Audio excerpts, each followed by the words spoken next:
만약에 제 동생처럼 네네. 20대 한 중반 후반 이제 막 신입사원인 거예요.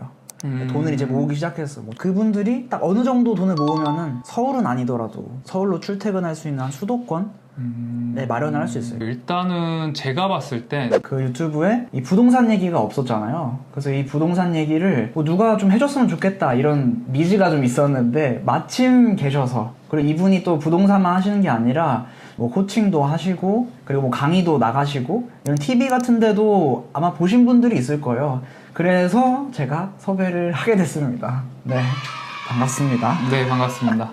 한번 간단하게 소개를 해주시죠, 그러면. 지금 현업에서 부동산 컨설팅하고 중개 그리고 이제 강의를 하고 있고요. 지금은 이제 블로그를 통해서 부동산 관련한 이야기도 말씀을 드리고 있는 부동산 코치 멀리눈이라고 합니다. 반갑습니다. 오, 좋아요, 좋아요.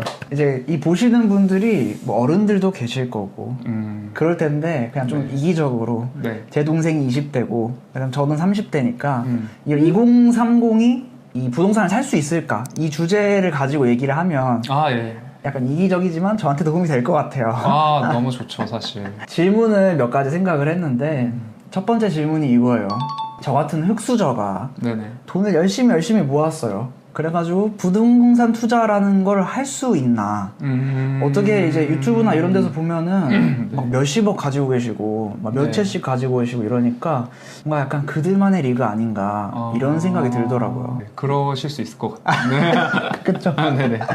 그렇죠. 네. 뭐, 거기에 대해서 이제 질문에 답변을 드리면, 대부분의 투자하시는 분들이 뭐 엄청난 종잣돈을 가지고 투자하신 분들은 굉장히 드물어요. 이제 제가 이제 상담도 해보고 강의도 해보면 투자 금액이 5천만 원 미만일 경우가 대다수거든요. 그래요? 네. 굉장히 많아요, 사실. 5천 이하로도 투자를 해요? 네. 5천 이하로도 충분히 투자가.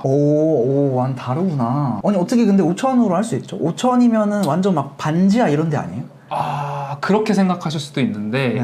사실 뭐 사례로 말씀을 드리면 영상 보시는 분들이 20대 분들도 많으시니까 제 주변에 20대이신데 투자를 통해서 한 3천만 원 정도로 내 집 마련하셨던 분의 케이스가 있거든요. 그때 좀 깜짝 놀랐어요. 20대가 이제 부동산에 관심 갖기가 쉽지가 않은데 그때 이제 그분은 분양권이라는 그런 부동산 투자 방법을 통해서 신축 아파트를 좀 싸게 받으셨던 것 같아요.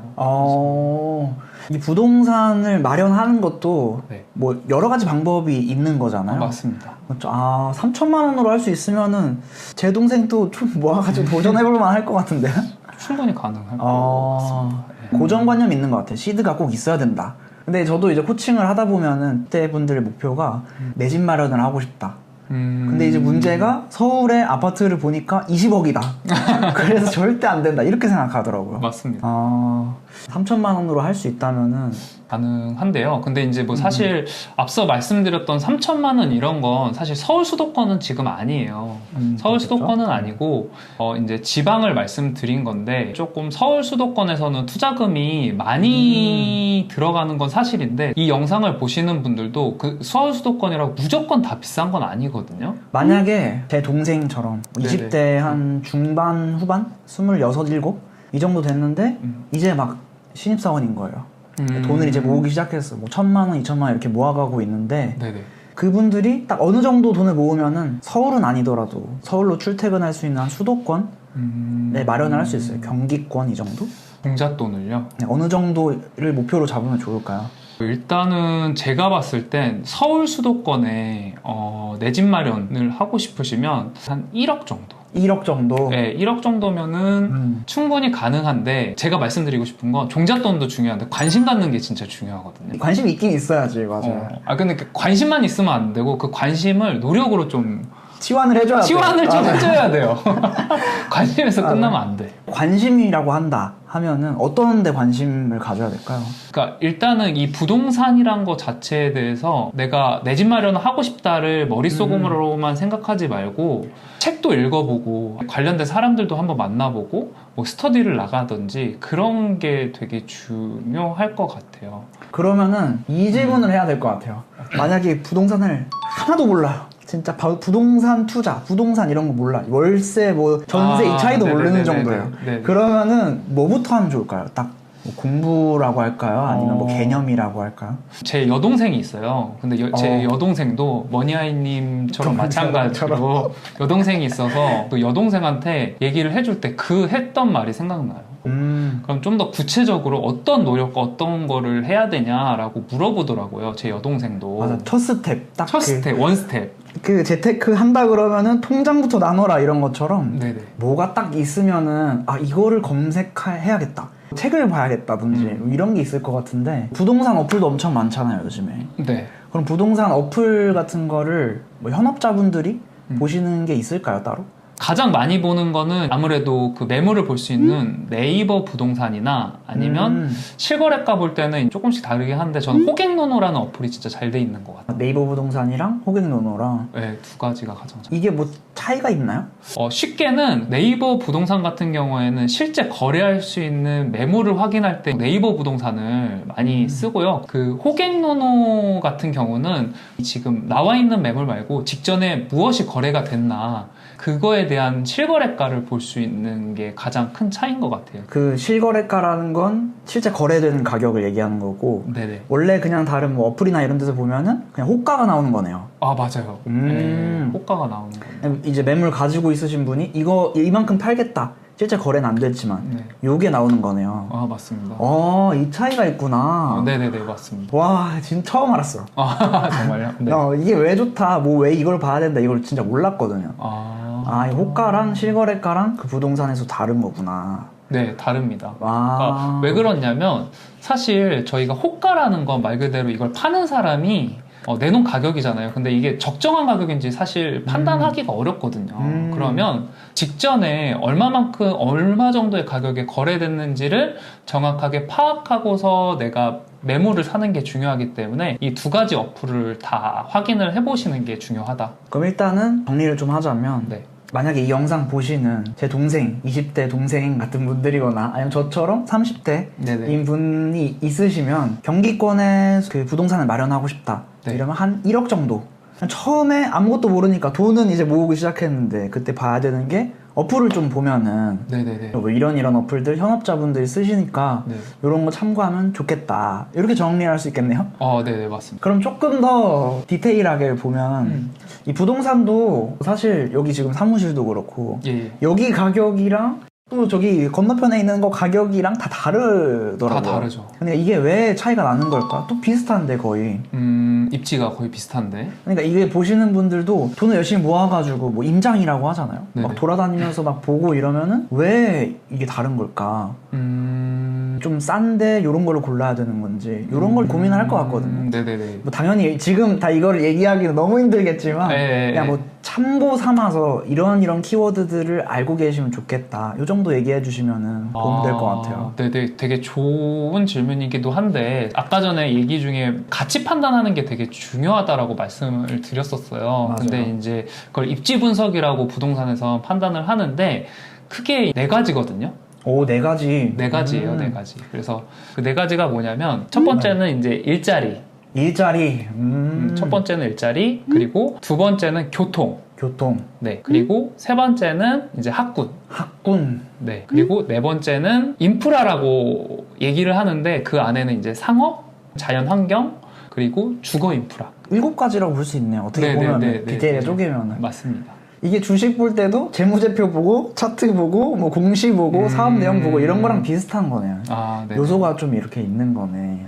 그래서 그거를 이제 정확하게 보실 줄 알아야 하는데 그게 사실 어려워요. 그래서 그런 것들을 계속 공부하고 아까 전에 말씀해 주셨던 현장도 가보고 그런 것들을 해서 가치를 판단하고 그리고 나서 가격을 비교를 하시면은 그게 말 그대로 이제 저희 저평가 아파트 뭐 저평가 부동산 사야 된다 뭐 이런 얘기 많이 들어보셨을 거예요. 그래서 그런 것들을 해 나가는 게 좀 그런 활동이다. 가치를 정확하게 판단하고 그거 대비 싼 거를 사면 되는 거니까 그런 활동들을 이제 꾸준히 하면은 되지 않을까? 제 모임에서 이제 네. 멀리 있는 형님을 만났으니까 네. 모임에서 그 잠깐 얘기하셨잖아요. 동생 얘기하실 때. 네네네. 동생 그걸 구매해 주실 때 부동산 구매해 주실 때는 네. 그 여러 가지 요소 중에 어떤 걸 우선순위로 두셨나요? 돈에 맞춰서 한 거라. 돈을 일단 맞추긴 해야지. 돈을 일단 돈을 맞추고. 맞추고. 맞아요. 있는 돈에 맞춰야죠. 맞아요. 제가 제 여동생의 투자금에 맞췄어요. 제 여동생 투자금에 할 수 있는 후보를 고르고요. 그 안에서 가격 대비 가치가 높은 저평가된 그런 부동산들을 조금 추려봤거든요. 그랬을 때 가장 괜찮았던 아파트 단지를 골랐던 것 같아요. 내 상황에 맞는 걸 먼저 고르는 게 1번일 것 같긴 해요, 당연히. 맞습니다. 내 시드에 맞추고 그 중에서 좋은 걸 이제 골라야 되는 거니까.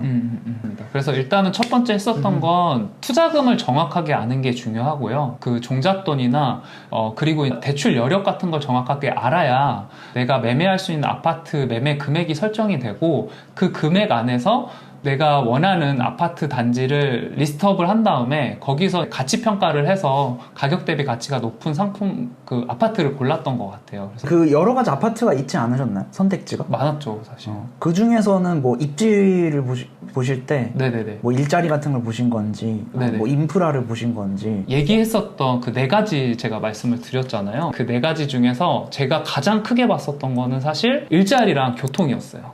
이 두 가지가 굉장히 핵심이었고, 왜냐면 그 제 여동생한테 마련해줬던 아파트는 수도권에 있는 아파트, 경기도에 있는 아파트였는데, 특히 서울 인접한 그 아파트 같은 경우는 일자리로 갈 수 있는 그 교통이나 그 자체 내에 일자리가 있는지가 정말 중요하거든요. 이게 또 지방하고는 조금 다른데, 그래서 좀 교통이 괜찮았는지, 그리고 일자리가 주변에 많은지, 그리고 일자리가 멀리 있다면 빠르게 접근할 수 있는지, 그런 것들을 중점적으로 보고 매수를 해줬던 거예요. 그 나머지 부분들도 체크는 하지만 우선순위가 걔네가 더 높았다. 더 높았어요.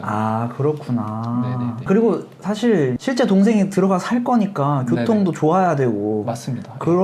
그렇겠네요. 그래서 실제 자기가 들어가서 살 거를 생각하고 내 집 마련이니까. 네. 이런 맥락이 있는 거구나. 네, 맞습니다. 그냥 무조건 그냥 좋은 거 사고 이런 게 아니고. 네. 마지막에 이런 것도 걱정될 수 있을 것 같아요. 네. 요즘 부동산도 하락장이잖아요. 어떻게 맞습니다. 보면 네. 거래도 좀 없고. 네. 주식도 마찬가지거든요. 이럴 때 관심을 가져도 되는 걸까요? 제가 말씀드리기가 조금 조심스럽긴 한데, 현업에 계시니까 현장 분위기나 이런 게 또 있을 것 같아요. 이제 현업에 있다 보니까 현장의 분위기를 빠르게 느낄 수 있거든요. 그 담당하고 있는 지역이 서울 수도권이라서 확실한 건 이제 서울 수도권이 이제 거래가 안 되고 있는 건 사실이에요. 그래서 거래가 안 되고 있고, 제가 개인적으로 생각했을 땐 서울 수도권은 조금 지켜봐도 좋지 않을까? 라는 생각을 가지고 있고요. 제 개인적인 의견으로는. 그런데 지금이 어떻게 보면 공부하기 되게 좋은 시기인 것 같아요. 왜냐면 저희가 막 급하게 살 필요도 없고, 저희가 한 1년 정도 충분히 공부를 하면서 종잣돈을 계속 모아가면서 공부할 수 있는 최적의 기회고, 그리고 지금까지 많이 상승을 했으니까 이게 이때 왜 상승했지? 그리고 지금은 조금 조정받는데 왜 조정받는 거지? 뭐 이런 것들을 배울 수 있는 최적의 타이밍이 아닌 그런 생각을 하고 있습니다. 공부하기 좋을 때다. 네네. 그럼 제가 궁금한 거는 다 물어봤는데 네. 혹시 뭐 더 얘기하고 싶다거나 이런 게 있을까요? 그거 있어요. 뭐죠? 네. 저 여기 이제 오기 전부터 생각한 건데, 제가 이제 부동산 업을 하면서 항상 들었던 생각이에요. 사실 머니아이님 채널 저도 이제 구독자거든요. 그래서 영상을 좀 보고 있는데, 네네. 아무래도 여기 이제 그 영상을 보시는 분들이 이제 나이 드신 분도 계시겠지만 조금 어리신 분들도 계시더라고요. 근데 제가 지금까지 계속 인터뷰하면서 얘기했던 그 관심이라는 단어가 진짜 되게 많이 중요하다. 사실 이 부동산이 관심을 갖고 안 갖고가 굉장히 커요. 제가 봤을 때는 그때 때 부동산은 관심이 있었던 30대와 부동산 관심이 없었던 30대는 좀 차이가 큰 것 같아요. 그래서 맞아요. 저도 좀 후회를 많이 하는 게, 사회초년생 때 저도 투자를 하지 않았었거든요. 내가 만약에 타임머신이 있어서 돌아간다면, 사실 그때 제가 조금 곤란했었던 건 목표가 없었어요. 그냥 모으라고 해서 모으는 거지 어떤 목표가 없었는데, 여러분들이 이제 사회초년생이라면 부동산에도 좀 관심을 가져서 같이 공부를 하신다면, 최근에 3년 동안 되게 많이 올랐잖아요. 그 다음 장 기회가 충분히 있거든요. 그래서 맞아요. 그런 부분들이 있으니까 이걸 꼭 기억을 해주시면 좋을 것 같습니다. 마무리를 간단하게 하면은, 네. 이번에 소개해드렸던 것처럼 제가 안지향이라는 카페를 운영을 해요. 그래서 여기 홈스터디라는 좀 그룹과외 같은 걸 하는데, 부동산 홈스터디도 한번 만들어 보려고 해요. 지난번에 짧게 시범 강의를 하셨었는데 반응이 되게 괜찮더라고요. 그래서 부동산 투자도 관심 가져보고 싶다, 진짜 아무것도 모른다, 이 아이처럼 주식 투자만 하셨다거나 이런 분들이면 1부터 알려드릴 테니까 그런 분들이 신청하시면 좋을 것 같아요. 저도 지난번에 시범 강의할 때 들어가서 많이 배웠고 오픈하게 되면은 제 동생도 들으라고 강제로 할 거예요.